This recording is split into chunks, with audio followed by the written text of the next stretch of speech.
Chandrababu cabinet లో అతి పిన్న వయస్కురాలుగా ఉన్నారు. అలాగే చంద్రబాబు కేబినెట్ లో 70 ఏళ్ల కంటే ఎక్కువ వయసున్న వాళ్ళు కూడా ఉన్నారు. ముగ్గురు ఉన్నారు. వాళ్ళలో చంద్రబాబు, అలాగే ఆనం రామనారాయణ రెడ్డి, ఫరూక్, వీళ్ళు ముగ్గురు కూడా 70 ఏళ్లు పైబడిన వాళ్ళు ఉన్నారు. దాంతోపాటు 60+ విషయానికి వస్తే కనుక కేబినెట్ మంత్రులు 4 ఉన్నారు. 50 ఏళ్ల వయసులో ఉన్నవారు 11 మంది ఉన్నారు. చంద్రబాబు టీంలో 40 ఏళ్ల కంటే ఎక్కువ వయసున్న వాళ్ళు కూడా ఉన్నారు. సో వాళ్ళకి సంబంధించిన డీటెయిల్గా ఆ తర్వాత మాట్లాడుకునే ప్రయత్నం చేద్దాం. నా కొలీగ్ రోహిత్ అక్కడ ఉన్న కొంతమందితో మాట్లాడారు. ఎందుకంటే కోలాహలం ఆ స్థాయిలో ఉంది. వాళ్ళ రియాక్షన్ ఏంటి అది చూసే ప్రయత్నం చేద్దాం. అంతకన్నా ముందు నారా లోకేష్ కేబినెట్ మంత్రిగా ప్రమాణ స్వీకారం చేయబోతున్నారు. ఈ నేపథ్యంలో ఆయన అక్కడికి చేరుకుంటున్న విజువల్స్ మీరు చూస్తున్నారు. National general secretary Nara Lokesh Telugu Desam పార్టీకి సంబంధించి, అలాగే హిందూపురం ఎమ్మెల్యే బాలకృష్ణ కూడా అక్కడికి చేరుకున్నారు. ఇన్ఫాక్ట్ చాలా ఇంట్రెస్టింగ్ డిస్కషన్ జరిగింది. బాలకృష్ణ కూడా కేబినెట్ లోకి వెళతారేమో, మంత్రి పదవి దక్కుతుందామని చర్చ జరిగింది. ఈ నేపథ్యంలో ఒక్కసారి విజువల్స్ మనం చూస్తున్నాం. నారా లోకేష్ అక్కడికి చేరుకున్నారు. కేబినెట్ మంత్రిగా ప్రమాణ స్వీకారం చేయబోతున్నారు నారా లోకేష్. ఈ నేపథ్యంలో ఆయన కూడా అక్కడికి చేరుకున్నారు. If I not wrong, Vangalapudi Anitha, Vangalapudi Anitha, అలాగే అచ్చెన్నాయుడు, అలాగే బాలకృష్ణ అక్కడికి చేరుకున్నారు. ఎమ్మెల్యేలందరూ కూడా సభా ప్రాంగణానికి చేరుకుంటున్నారు. నారా లోకేష్ రెడ్ బుక్ ఇప్పుడు ప్రస్తుతం హాట్ టాపిక్ అని చెప్పుకోవాలి. ఆ రెడ్ బుక్ ఏం చేయబోతున్నాడు అంశానికి సంబంధించిన డిస్కషన్ స్టార్ట్ అయింది. పార్థసారథి ఆయన కూడా కొద్ది రోజుల క్రితమే వైసీపీని వీడి తెలుగుదేశం పార్టీలో చేరారు. ప్రస్తుతం ఆయన కూడా కేబినెట్ మంత్రిగా ప్రమాణ స్వీకారం చేయబోతున్నారు. కట్టుబడి ఉంటామని ఈ రోజు ప్రమాణ స్వీకారం చేస్తారు. ఆ రీతిలోనే తమ యొక్క సేవలు ఉంటాయి.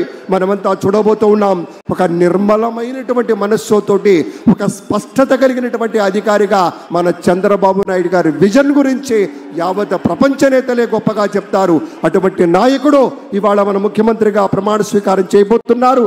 ఈ ఎడమ వైపు ఉన్నటువంటి పెద్దలంతా కూడా మంత్రులుగా ప్రమాణ స్వీకారం చేయబోతున్నారనేటువంటి మాటను కూడా మీతో పంచుకుంటూ ఉన్నాం. అందరూ ఒకసారి గట్టిగా చెప్పండి. సభా ప్రాంగణానికి చేరుకున్నారు నారా లోకేష్. దీంతో కార్యకర్తలు ఒక్కసారిగా జోష్ పెరిగింది. విజువల్స్ మీరు చూస్తున్నారు. మరి కాసేపట్లో హిందూపురం ఎమ్మెల్యే బాలకృష్ణ తన కండువాని చిరాగ్ పాశ్వాన్ కేంద్ర మంత్రిగా ప్రమాణ స్వీకారం చేశారు. కేంద్ర మంత్రి చిరాగ్ పాశ్వాన్ కూడా వేదికకి చేరుకున్నారు. హిందూపురం ఎమ్మెల్యే బాలకృష్ణ అడుగు పెడితే ఒక్కసారి ఆ క్రేజ్ చూడండి.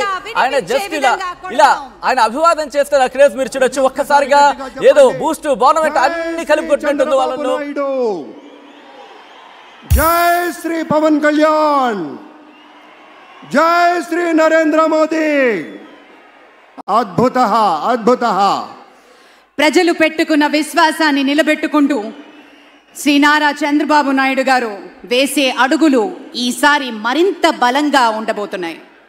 ఈ ఎన్నికల్లో పేద ప్రజల సంక్షేమం ఒకవైపు, యువత ఆకాంక్షలు అభివృద్ధి మరోవైపు అంటూ ఆయన సమర నినాదం చేశారు.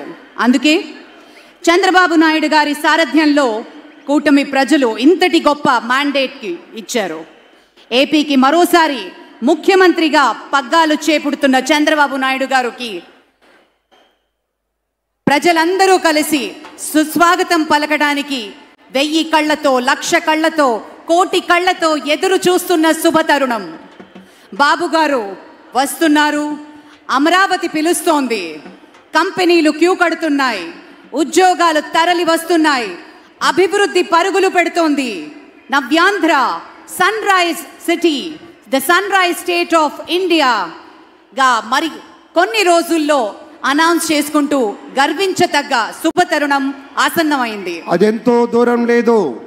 ఉత్తమ ఆర్థిక విధానాలతో ఉత్తమ పాలన అందించడమే ఉత్తమమైనటువంటి రాజకీయం అని నమ్మినటువంటి మొదటి భారతీయ నాయకుడు మన చంద్రబాబు నాయుడు గారు.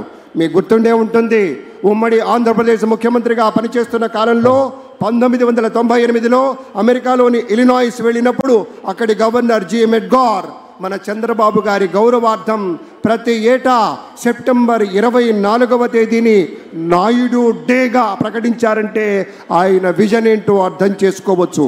అలాగే ఇండియా టుడే లాంటి ప్రముఖ వార్తా సంస్థ చంద్రబాబు నాయుడు గారిని ఐటీ ఇండియన్ ఆఫ్ ది మిలీనియంగా పేర్కొన్నది.